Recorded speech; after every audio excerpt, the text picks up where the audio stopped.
Sir কিছু বলছিলেন? না না আন্টি। বলছিলাম স্যার, পাশের বাড়ির একটা মেয়ে আছে, স্নেহারই বন্ধু। ওর যদি পড়তে আসে এখানে, ওর মা বলছিল প্রবলেম হবে না তো আপনার? হ্যাঁ স্যারের অসুবিধা তো হবে, দুজনকে একসাথে কি করে পড়াবে তুমিও না। না না আন্টি, যদি স্নেহার সেরকম কোনো প্রবলেম না হয় তাহলে একই তো পড়া, দুজনেই পড়বে, প্রবলেম নেই। প্রবলেম নেই মানে? প্রবলেম তো আমার আছে। এতদিন ধরে আমি আপনাকে দেখতাম, মেয়েটা ওই আপনাকে দেখতাম। আপনার কি? কি রে বল। হ্যাঁ মা, আমার আর কিসের প্রবলেম? স্যারের যখন প্রবলেম নেই তাহলে ঠিক আছে, পরের দিন নিয়ে এসো ওকে। ঠিক আছে স্যার?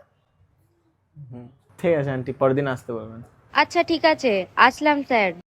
স্যার একটা কথা বলবো, ওই মেয়েটা না 1 নম্বরে পাজি, একদম পড়াশোনায় ভালো না, 3 বছর ফেল করেছে। ওর মা আবার না টিচারদের ঠিকঠাক করে মাইনেও দেয় না। আবার ওর বাবা একদিন একটা টিচারকে ধরে মেরেছিল। তাহলে কি কি করব? না করে দেবো? হ্যাঁ স্যার, না করে দিন, না করে দিন। কিন্তু হ্যাঁ, ও তো বলে ফেলেছে, কয়েকদিন পড়িয়েই দেখি কি হয়। ঠিক আছে, পড়ান। আমি কি পড়বো এখন তাহলে? তুমি আজকে ছেড়ে দাও, আজকে এত দূরই থাক, তোমাকে অনেকটা বকেওছি। নেক্সট দিন তোমাদের দুজনকে একসাথে পড়িয়ে দেবো, ঠিক আছে?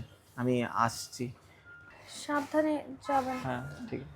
স্যার বলছিলাম, কিটক্যাটটা মনে থাকে যেন। ঠিক আছে। এবার ওই মেয়েটাকে তাড়ানোর ব্যবস্থা করতে হবে।